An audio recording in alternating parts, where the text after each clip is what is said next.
Hello, a very good evening to you. It's coming up to 8 on LBC. I'm Iain Dale. Welcome to Wednesday's Cross Question. It's a budget special today. That doesn't mean to say that we can't take questions on other subjects, but I suspect that there's certainly enough in this budget to keep us occupied for the next 3 hours if we wanted to.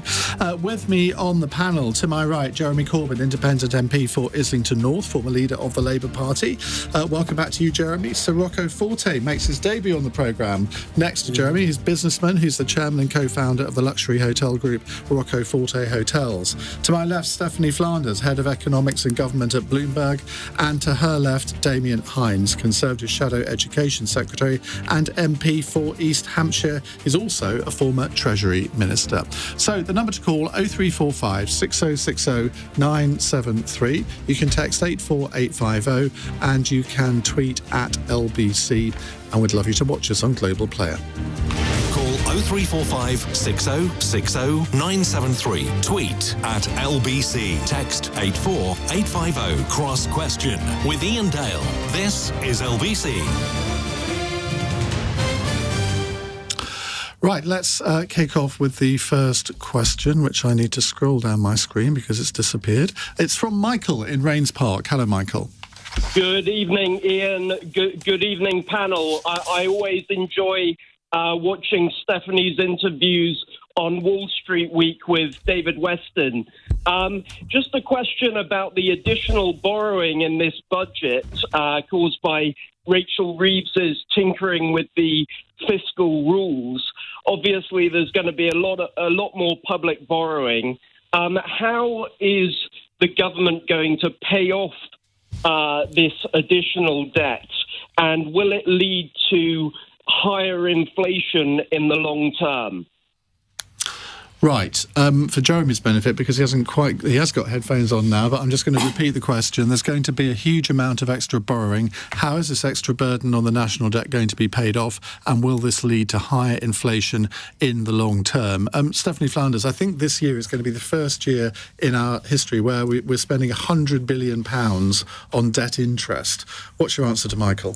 Well, I think it's going to, and it's also this year and next year, in terms of kind of going to the markets and borrowing. I think it's sort of record amounts, except for when we were right in the middle of COVID. So it's certainly a lot for the markets to cope with. In terms of how it's going to be paid off, it's going to be paid off the same way we always pay it off, over a very long time. The actual share of the GDP and the share of the budget that's going on debt interest jumped a lot in the last few years, and then I think the forecasts now are that it will just be roughly stable. I think it's sort of around 3.5-4% of GDP, but that's obviously 4% of GDP that we could have spent on other things, and as you say, 100 billion is not small change. In terms of the higher inflation, I mean, again, I'm just going on the forecasts of the Office for Budget Responsibility. They're often wrong, but they think that over all of the budget measures, including the extra borrowing and including that extra public investment, is going to raise inflation slightly over the longer term and have mortgage rates also be slightly higher than they would have been. So in that sense, it will be noticeable, and it may be, at least in their view, it may crowd out all that public investment, and the borrowing to pay for it crowds out a bit of private investment because there's just not so much money to go around. And how do we compare with other countries on these levels of debt? The debt stock, I think, is now kind of below. It's like all these figures, whether it's taxes or spending, it's less than Europe, and in fact, in the case of debt, less than the US, but obviously more than double what we had before the global financial crisis. There's been a big step change in our indebtedness. Because after the Liz Truss budget, the gilt markets went mad. And I think they reached a level of 4.6. I'm not quite sure what the 4.6 is, but anyway, that's the level they reached. And at the moment, they're at 4.3, which to me doesn't seem far off Liz Truss levels. Yeah, I mean, the bad timing of the Liz Truss budget is it looked really irresponsible at a time when sort of interest rates were, where markets were sort of suddenly looking at all of the amount of borrowing that governments were doing and looking down the track at higher inflation. And so we definitely got our increase in interest rates earlier than other people, and we got them very quickly because of the panic over that budget. But I think if you can see that it's sort of, rates came down a bit after that, but they've remained at a higher level, not just here, but in other places. And I think the thing that you might be worried about if you're Rachel Reeves is over the last few months, our borrowing costs relative to other countries have crept up a bit. And there was a very calm initial reaction to the budget, even with these quite eye-watering amounts of borrowing that was coming down the track. And then there was a wobble actually after she sat down. I think, the gilt market got a bit excited. So I think at least one of the interest rate, there's a concrete reaction to this budget. One of the interest rate cuts that the market had been expecting for the end of this year, they still think there'll be one maybe in November, but they think actually the Bank of England is going to be looking at these numbers and thinking, well, I can't cut rates as much as we thought. 10-year gilt yields went up by 25 basis points. That's the 4.4 number that Ian's talking about. Yeah. So that's quite a jump, actually. Yeah. And the detail of the budget hasn't yet come out in full, and it's always in the devil's in the detail usually. But as a businessman, how concerned are you about this level of debt? Because as Stephanie said, compared to other European countries, it's not actually out of kilter. Well, compared to other European countries, I don't think they're a very good measurement for us. Actually, Germany has much lower public sector debt. France is over 100%. Italy is over 150%. But they're very high levels. I think we were in 2000, we were at 30% of GDP. Now we're at 100% or more. However, even if you calculate it slightly differently, it's still high. Debt was at 350 billion, and it now is at 2.8 trillion. It was 350 billion before the financial crisis, and now it's more than trebled. And as Stephanie was saying, the obviously interest cost is going up. What we're seeing is a huge transfer from the private sector, which is the creator of wealth, to the public sector, and a lot of it's being poured into unreformed public sector public semester services. Particularly National Health Service. They talk about reform, but there's been no detail of any reform other than using the private sector to mop up some of the backlog, which the Conservatives were already doing before. It's a very anti-business budget. The combination of the increase in national insurance and the 7% increase in the minimum wage will affect small businesses to a huge degree. It will affect employment in those businesses, I think, quite significantly. We've had a 50% increase in the minimum wage in the last 6 years, so well above inflation for a long period of time. So I think it will have a big impact on small businesses. Several people I know in the business world who are involved in quite large companies, they tell me that there's a lot of money out there ready to invest, but people were holding off that investment until the budget. From what you're saying, they're not going to be encouraged to invest that money because you've called the budget anti-business.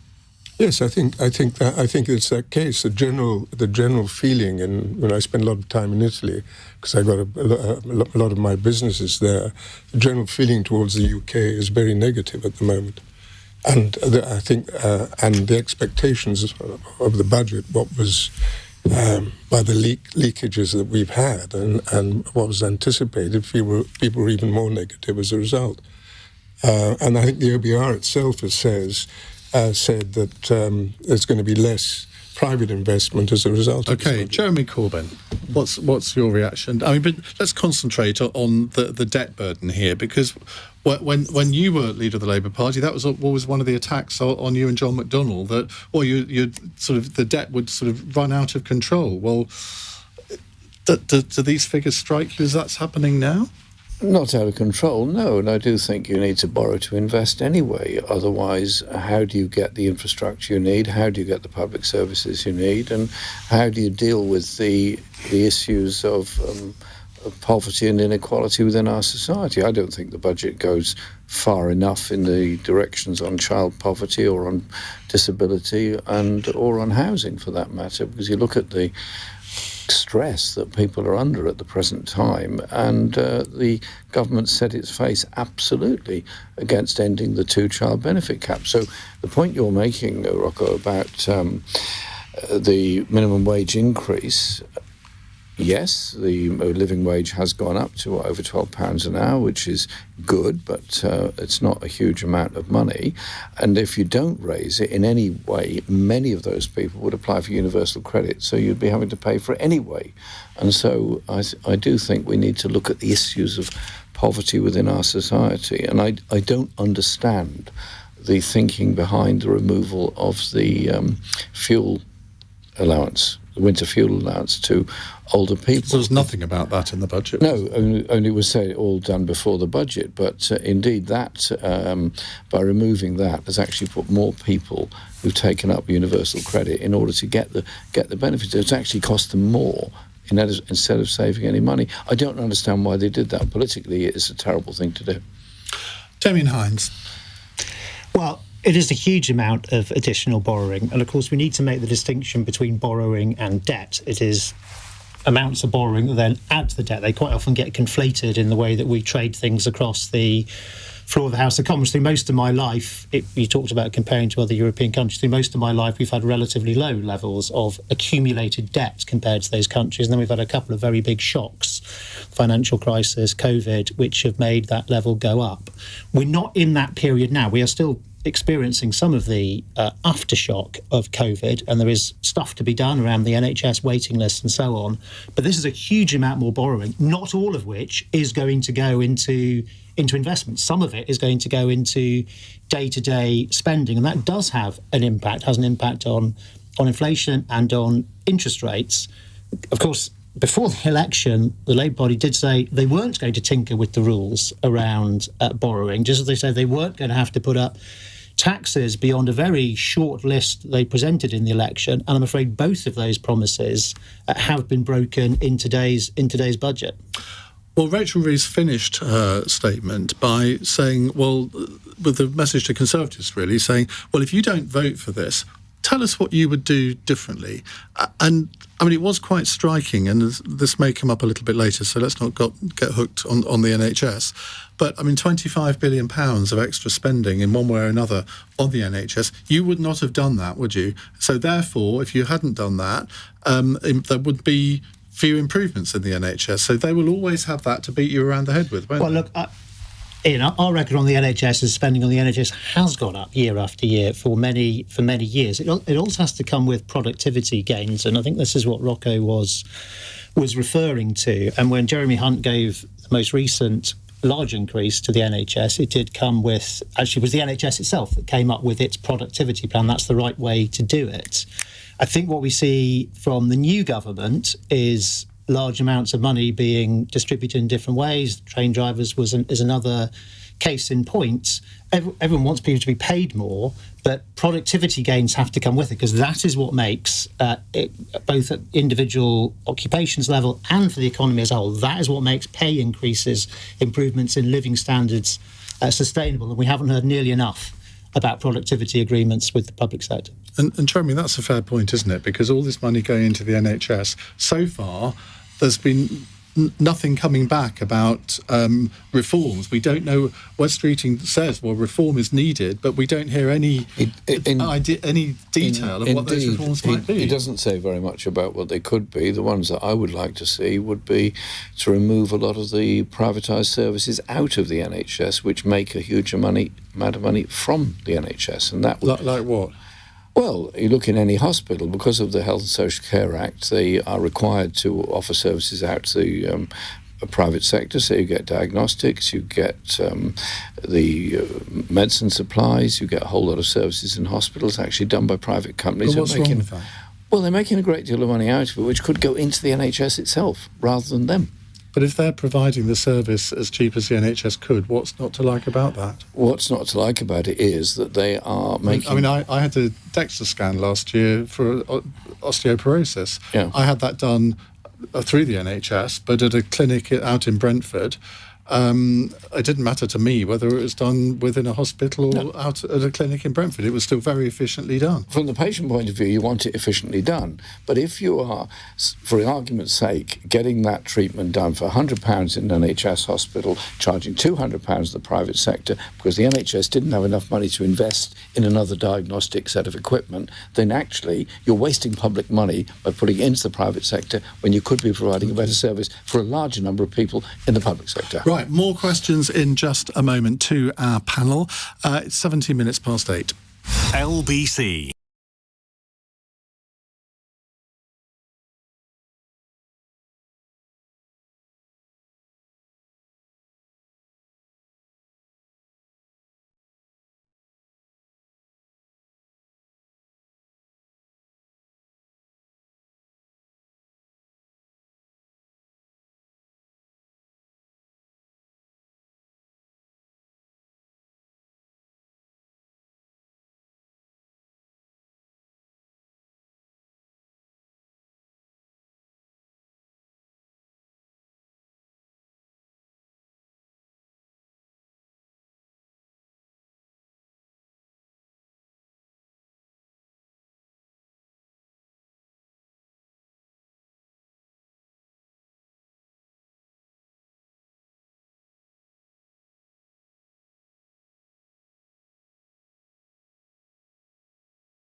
Cross Question with Iain Dale. Watch live on Global Player. This is LBC. 19 minutes past 8 on LBC. Our panel tonight, Sir Rocco, Forte, Jeremy Corbyn, Damian, Hinds and Stephanie Flanders. Let's go to Nikki in Reading. Hello, Nikki. What would you like to ask? Hi, Ian. Good evening. What I'd like to ask the panel is, what do I say to my hard-working staff when they receive lower pay rises than they were expecting due to the employer national insurance costs going up from the 1.2% extra percentage and the thresholds going down from 5,000 down to 5,000 from 9,100? Well, I had a texter in the last hour who said that, of course, this won't affect business at all because businesses who are in that position could reduce the dividends that they pay to their shareholders or reduce their profits, so their staff could get the same kind of level of salary that they had. I don't know whether that would convince you. No, that wouldn't convince me.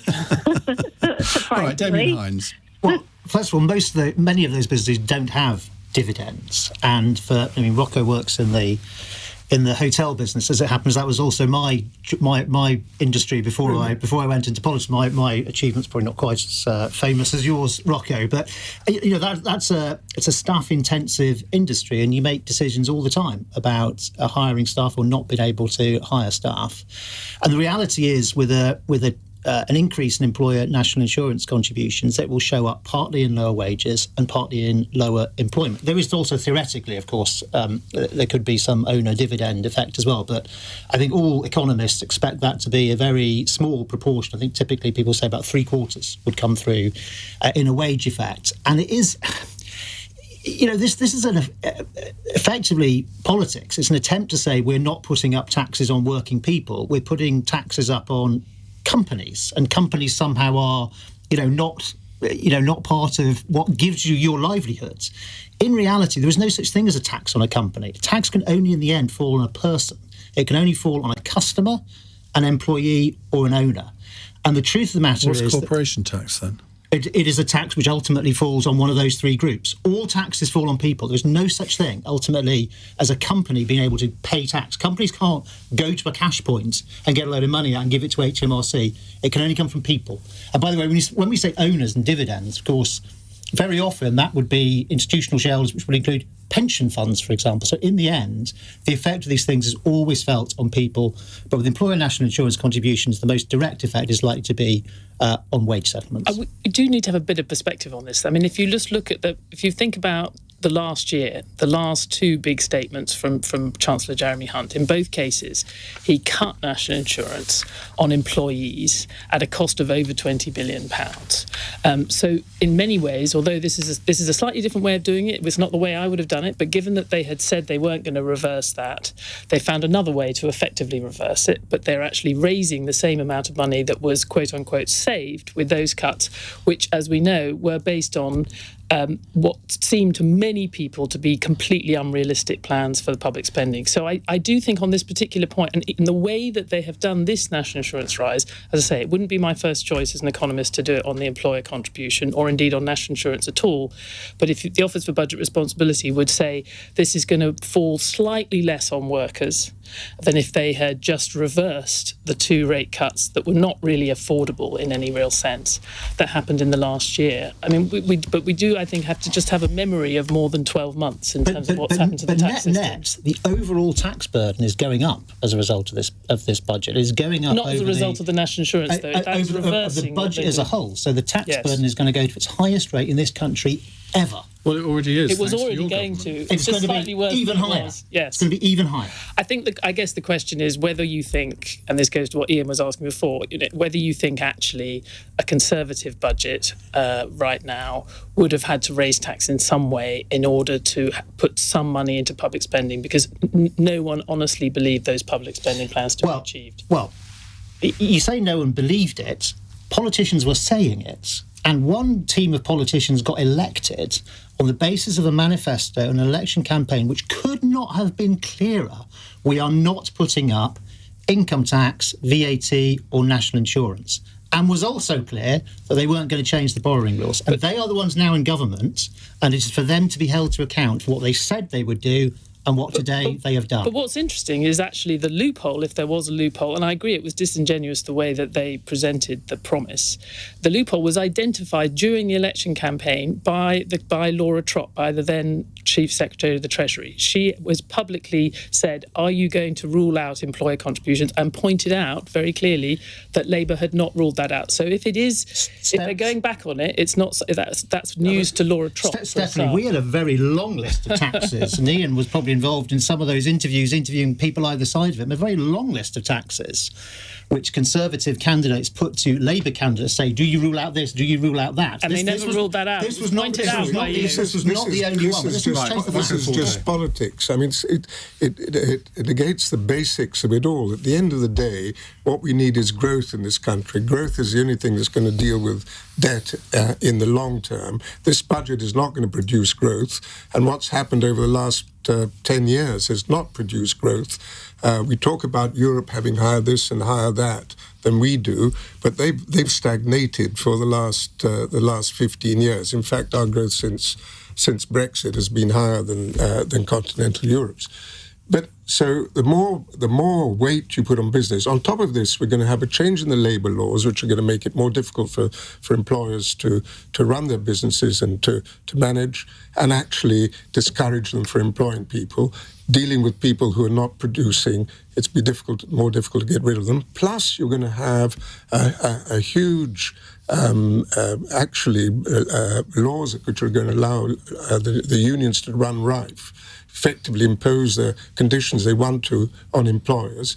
But let's not forget the unions ruined the shipbuilding industry, they ruined the car industry, they were ruining the newspaper industry until Rupert Murdoch had the courage to do what he did and set up printing presses at Wapping. So how are you going to create growth? You're not going to create it by pouring more money into public services directly, which are effectively unfunded or funded with borrowing. You've got to create the incentives. We've got many deprived areas in the country which need investment. Create the incentives for businesses to go there to invest. What's happening is the opposite. With gas, we're importing huge amounts of gas. You're increasing taxes on the oil companies. So we've got to import more gas because we're not exploring for any more, which is there, and we're not producing more. This is it's anti-growth. Jeremy Corbyn, it's just a suspicion, but I think you might disagree with quite a lot of that. Well, Yes, I think we are going to disagree. Sorry about that. I think we're going to disagree on that. I mean, you say this sort of throwaway remark, the unions ruined this, the unions ruined that. Hang on. Unions are organisations which workers voluntarily pay into in order to be represented at the workplace in trying to get decent wages and conditions and protect their employment. Workers were coerced. They could not join if they didn't want to. They were blackballed. They were treated very badly. I mean, I was involved.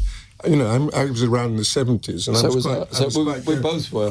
I think he was a union activist, Rocco. Quite I was a union organiser. I was fighting people like. I was a union organiser in the 70s. They were trying to get into the hotel industry, and I was instrumental in helping to stop them. But I mean, the bullying that went on, the way people treated people terrified, actually, by the shop stewards and so on. Hang on a minute.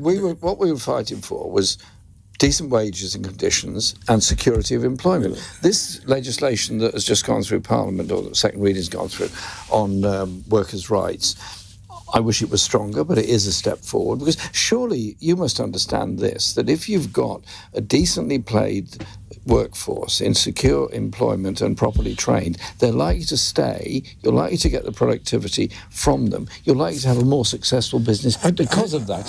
You must know that. Good managers do that. You must know that. I do have a stable and well-remunerated workforce. I wasn't having to go at you personally, by the way.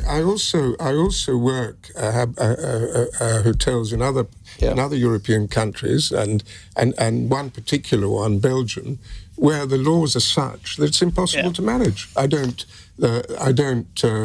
make a profit out of the hotel. Well, I talk to my friends in the unions in Belgium, and they tell me they've achieved good degrees of security of work. And it's a bit of an understatement, Jeremy, to be fair. If you're on the Works Council, you have an extraordinary level of job security. There's concentration. There's a confrontation all the time when unions are representing works. There's never any discussion. How about it's just redressing the power imbalance of economic life? I mean, the reality of today. I mean, the labour laws that we have today are quite restrictive on employers.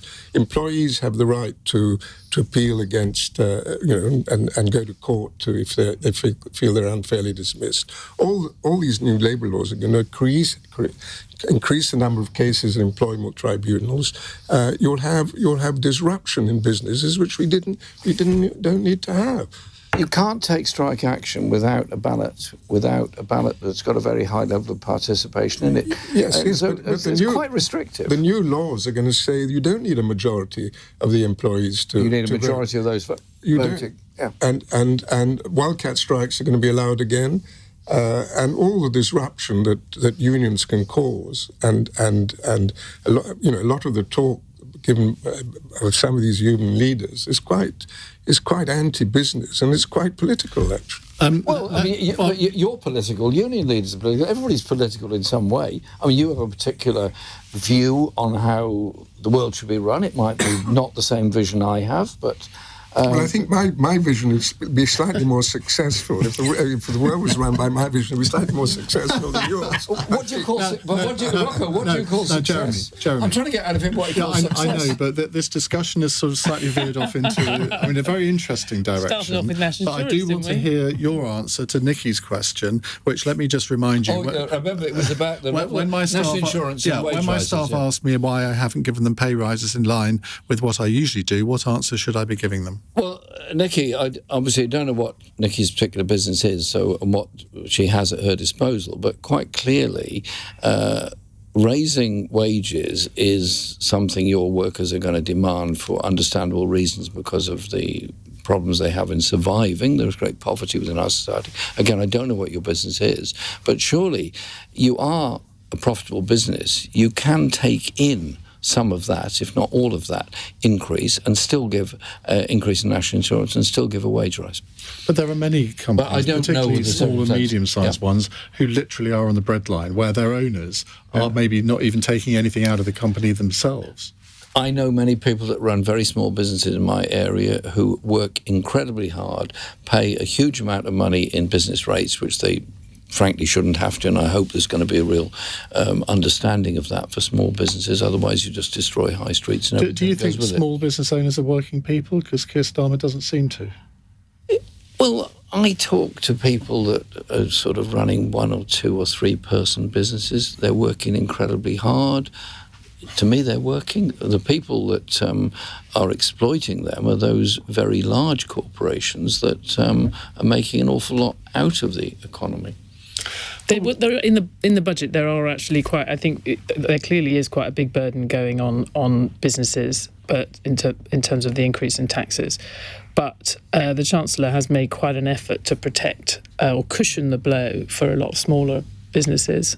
So I think if you only have a few employees, you would be somewhat I think she said if you have 4 employees on a minimum wage, then you're not going to be penalised. But the business rates issue is a big one, isn't it? Yeah, no, I think that's right. And in fact, they too have been, the business rates, there will also be support for small businesses on business rates, but that's being completely offset. Reduced. Reduced, yes, but it's not. There's actually going to be higher business rates to pay for that on medium-sized and larger businesses. Yeah, sorry to be clear, as in not that the business rates are being reduced, but the relief for hospitality and retail business is being reduced. Right. Yeah, so that means you keep the diversity of high streets with small businesses and so on. Surely that is a good thing? No, sorry, you misunderstand what I say. The relief is being reduced. So right now you get a 75% relief on business rates for retail and hospitality. It was due to come to an end in 2025. It is being extended, but extended at a lower rate, at a rate of 40% rather than 75%. Right. But smaller businesses are going to pay lower business rates. Controversial bombshell. Let's move on to something else. We'll have this discussion in the break. It's 8:33 news time with Darryl Jackson. The Chief Secretary to the Treasury has refused to rule out whether more tax rises are on the way after £40 billion of increases were announced. Speaking on LBC, Darren Jones says the government doesn't want to deliver another budget like this. The first case of a potentially deadly strain of the Mpox virus has been detected in the UK. The person involved had travelled back to London from Africa earlier this month. England Test cricket captain Ben Stokes says a gang of people wearing masks had burgled his home while his wife and children were there. He says it happened while he was on England's tour of Pakistan. LBC weather staying dry for most areas tonight. Some light rain for the northwest of Scotland and Northern Isles and a low of 5 degrees. This is LBC.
Business.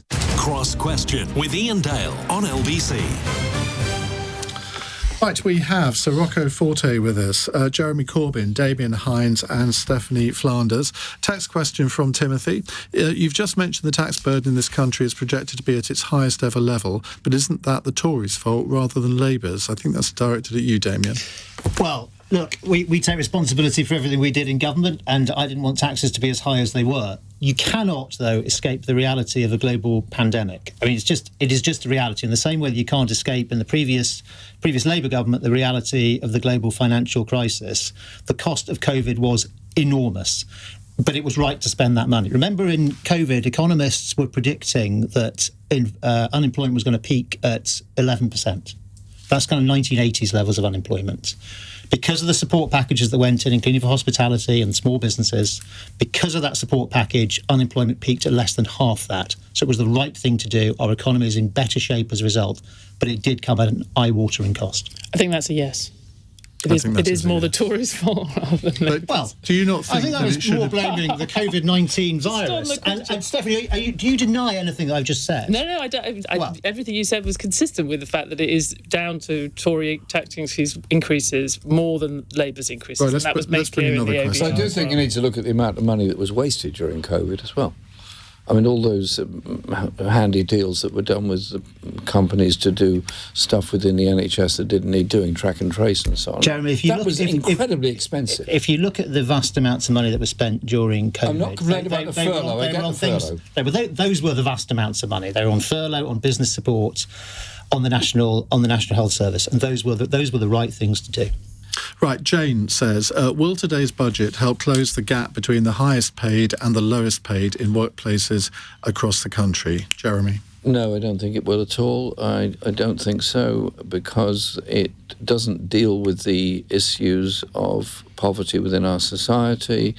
And for those on benefits, particularly on disability benefits, they're going to be pretty angry tonight. If you've seen the letter that's been produced by disabled people against the cuts, they are very angry about the continuation on the work capability assessments, the number of people that are living in really desperate poverty who have one member of the household who are in receipt of disability benefits. And so I think what it doesn't do is address the profound levels of poverty of the lowest paid, those on benefits, and those in large families that are also often spending a huge amount of money on private rent. There's a dichotomy here, though, isn't there? Because if you look at the amount of money spent on disability benefits over the years, going back 20 years, we've never spent more. And yet I get callers into this programme whenever we talk about this subject saying, well, that may be the case here, and they may be spending more, but we're not seeing it. On the figures given, 58% of all poverty in the UK is linked to disability within the family. It doesn't really answer the point I was making. Well, it does, because if you have a disability system, benefit system that is inadequate, and you have a pretty draconian approach by DWP rules on sanctioning people. I mean, it all sounds great. Some politicians say, I'm going to sanction people that... Well, actually, you're increasing the desperate poverty of many people in those families. And I just think there needs to be a change of approach in how we assist people who are disabled, both into being able to work, but also being able to survive. OK, Rocco.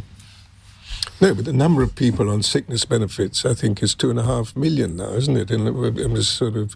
It's 2.5. Well, there are 9 million people who are not working. And that's increased hugely since COVID, I think, from about 1.5 million. And are all those people really, really sick and really ill and be unable to come to work? There's an issue with the welfare system which discourages people to come into work, and the marginal tax rates, if you want to work, are so high, which act as a discouragement as well. People are much better working than staying at home and doing nothing. It's much better for their health. It's much better for their state of mind. You're working with other people. You create camaraderie and so on. If you stay at home, it's a disaster. So there's something there. I don't know the detail, but in the welfare system at the moment needs to be reformed to encourage people to go back to work, and that's not necessarily paying people less on welfare. Stephanie. Well, I think I'm just going to continue my tradition of very literally answering the question rather than getting into broader issues. I was a nerdy fact checker. I mean, I think just as a practical matter, the fact that you've got the lowest pay, certainly if you consider the lowest paid to be people on the living wage, on the minimum wage, there was already quite a big increase coming through. That has been significantly raised in this budget, and there's been further increases or additional increases for younger people, the minimum wage for younger people. So at the same time, I think their distributional numbers in the budget suggest that the top 10% of taxpayers will be paying a higher burden of the higher taxes by a long way. Actually, a much higher share of the higher taxes announced today. So just as whether the poorest, the highest paid, and the lowest paid in workplaces will notice this is another question. But I think just as a practical matter, I think that gap will have to have shrunk a bit as a result of this budget. So look, that is true, and it is good to see the national living wage going up to £12.21. It's been a great success story, the national living wage, since 2015. The one thing you didn't mention, though, is the employment effect. And we've managed to see the national living wage going up at a time of sustained high employment. That's a very good thing. You can't push that necessarily forever, and this increase does come at the same time as this increase in employer national insurance contributions. The single biggest factor in determining living standards is whether you have a job or not. And so it's very, very important to keep a very close eye on the employment effect, because low unemployment is fundamental to decreasing inequality in society. I think that's right. I just think what's extraordinary about actually the last however many years we've had, even from the first introduction of the minimum wage, where there was a lot of concern about the employment effect, it's been extraordinary how high we've been able to increase the minimum wage relative to average. Agreed. Against what all economists any expected, visible employment effect. And I think if you look at, I was involved a bit in looking at this in Manchester and other places, there were sectors that really felt they were going to be affected and have seen, if anything, they've seen productivity growth rather than a loss in jobs, which is obviously what you want to see. I think there's one sector that's particularly concerned about this, though, which is social care. Yeah. And I think there will be a lot of care homes and others that employ a lot of low-wage workers who will be concerned about the financial impact of this, and it's probably not offset by the money for social care today. I'm old enough to remember when the Tory party opposed the national minimum wage legislation. We were wrong. We were wrong, Jeremy. We were wrong. Thanks. I remember it very well. But the issue for many people, particularly in big cities, are housing costs. The numbers of people living in the private rented sector is now in London around a third of the population, perhaps slightly less in other parts of the country. It's enormous. Whilst there is a bit of an improvement in security of tenure, there isn't any regulation of the rent. So what I come across in my own area is people who are in work on universal credit, doing the appropriate amount of work, 16 hours a week and so on, and ending up paying part of their own rent out of their benefits just because the rents are so high. If we don't control and reduce housing costs, then you've got a real problem about inequality and poverty in our society. We got rid of the 16-hour rule some decade or so ago. We're sort of moving on to different territory here again. But I just want to ask you, Rocco, because the hospitality industry generally has a lot of employees who are on minimum wage or thereabouts. Given the increase in employers' national insurance as well, how is this going to affect your ability to increase your workforce, or do you think that from what you've heard today, it might actually even mean that you have to shed jobs? The other thing that's forgotten about increase in the minimum wage is that the differentials are compressed, and so people at higher levels want more wages. So it tends to push it right through the system. Which is a problem. I don't have a lot of people working on minimum wage, and those who do are earning $7,000 or $8,000 a year on a service charge on top of it. So they're not, but it's a very small proportion of my staff. But there are a lot of establishments, smaller establishments, and so on, which will suffer, where people are basically on the minimum wage. They can't. The owners can't increase increase prices to any great degree, and so they're stuck.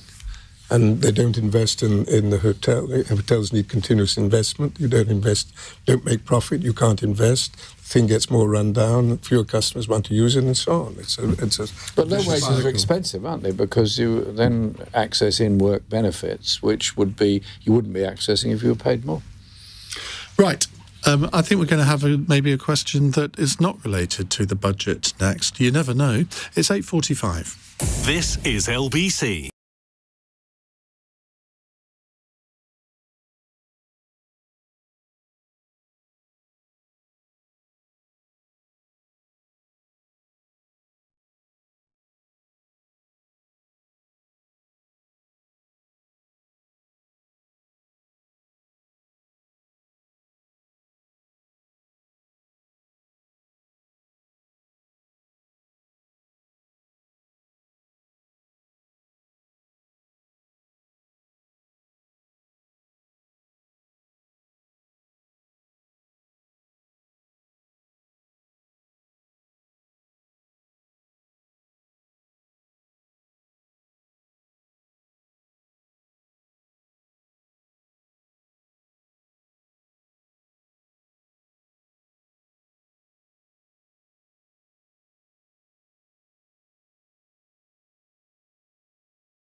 Pro.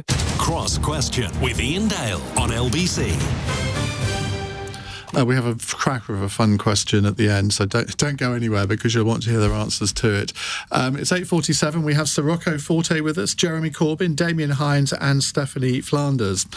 Text question from Jennifer in Buckingham. Why is this government wasting so much money on the white elephant that is HS2? A question I think we've had for the last 15 years on LBC. Today's budget saw the Chancellor confirm she is committing the funding required to dig a new tunnel between West and Central London so HS2 can run to London Euston rather than terminating at Old Oak Common near Willesden.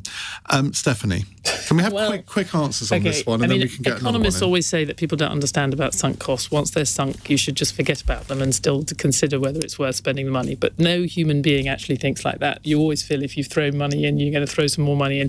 I think this is probably an exception to that rule because there is literally no point on spending these billions on having the fast route without having it stop in Old Oak Common. I mean, it was, I think, blindingly obvious that you have. And most people in London haven't got a clue where Old Oak Common is, have they? I'd never heard of it before all of this. Had you, Jeremy? I had, but I've got a sort of bit of a anorak view of London, so I have heard of it. I've even been there, actually. Have you? Yes. Yeah. Is it nice? It's all right.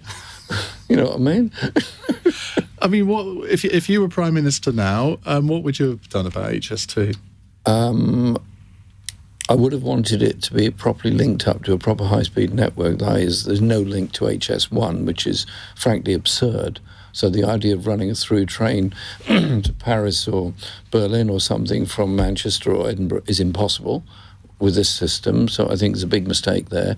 Likewise, I don't understand why Old Oak Common became the go-to place when it is nowhere near central London, and so you lose all the advantages of that. And so, but Stephanie's got a point. To some extent, when you've half built the thing, you're kind of stuck with it.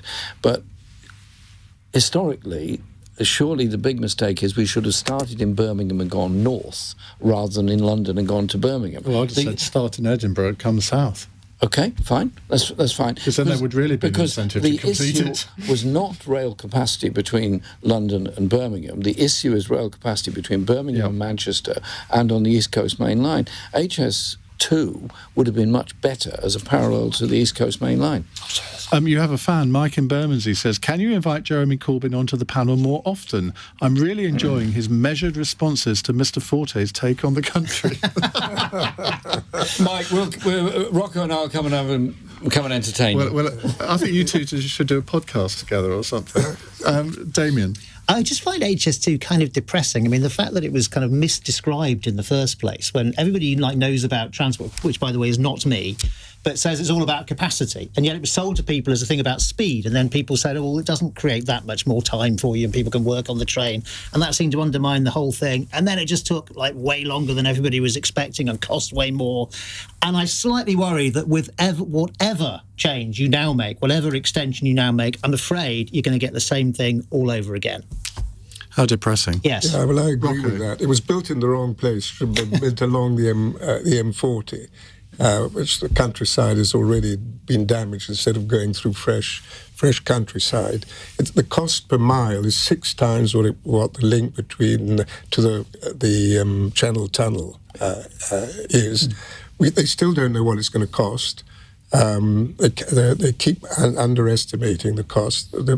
The guy who's running it has just been given a sort of a public job by this government. I can't remember what it is, but it's about controlling costs. I think it's completely not very clever. And the guy who ran HS1 apparently has never been consulted by anybody about how to start a new HS link. It was the east-west links in the north, which were very important. We should have spent money on that. It was a complete unnecessary project. We do need an increase in rail capacity. We do need better freight routes, and we was disappointed in the budget. I don't know if it's going to be there later. There was no mention of improving the freight rail link from Harwich and Felixstowe across to the Midlands and the North, because if that isn't improved, particularly at Ely, then you cannot increase the amount of stuff going on rail freight because you haven't got the capacity. The passenger capacity would have been moved to the new line to allow more freight trains to. That's one of the ideas, but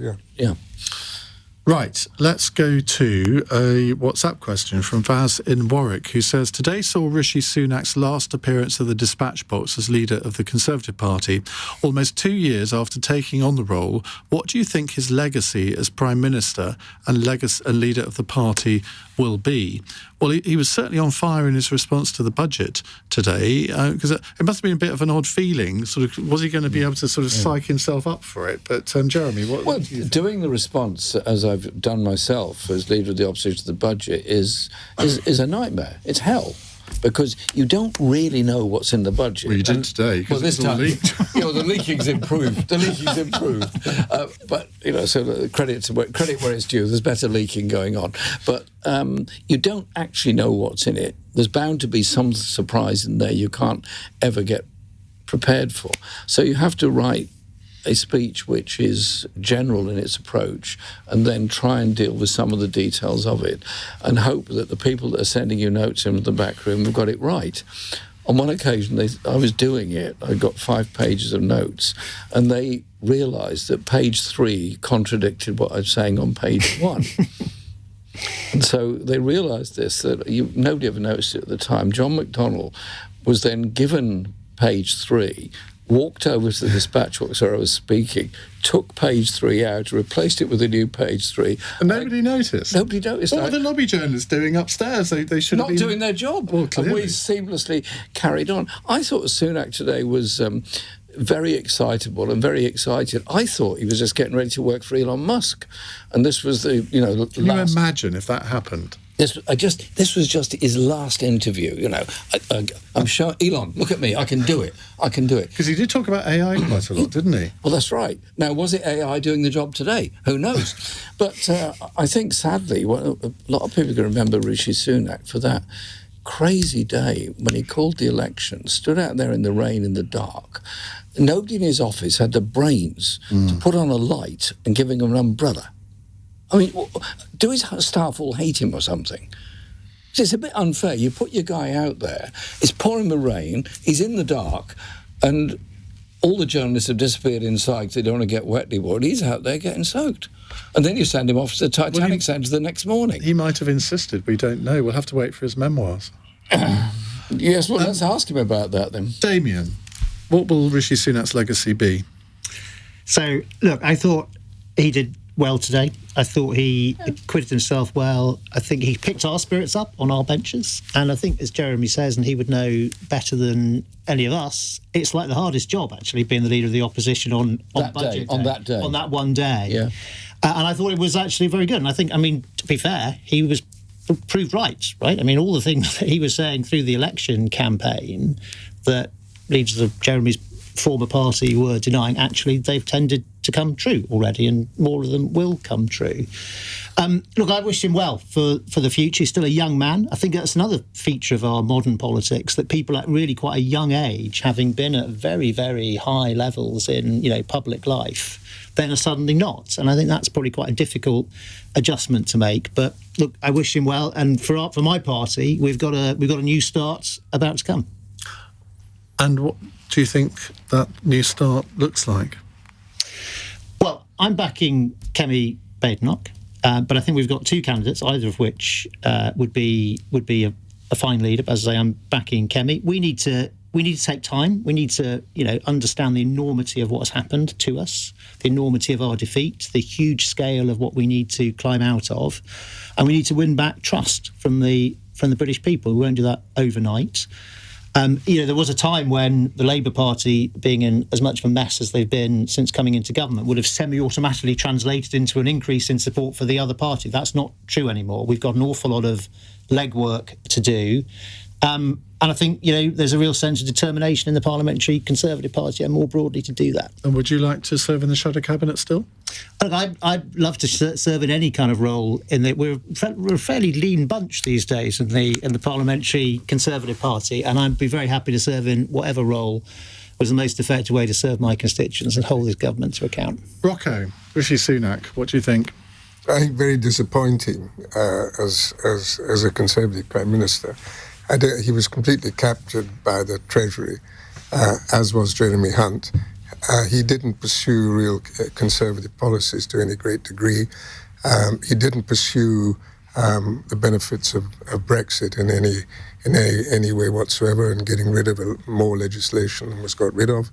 A lot of the measures that were taken were anti-business during that time. I think it was a disastrous part of a disastrous era for the Conservative Party. And do you have any optimism about the future for them?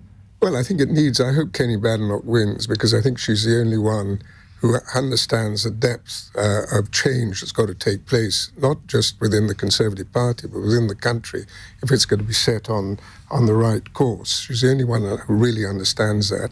She's always been clear in her positioning. She's also the only person who can talk about race in a sensible way, in a believable way, which is very important in Britain today.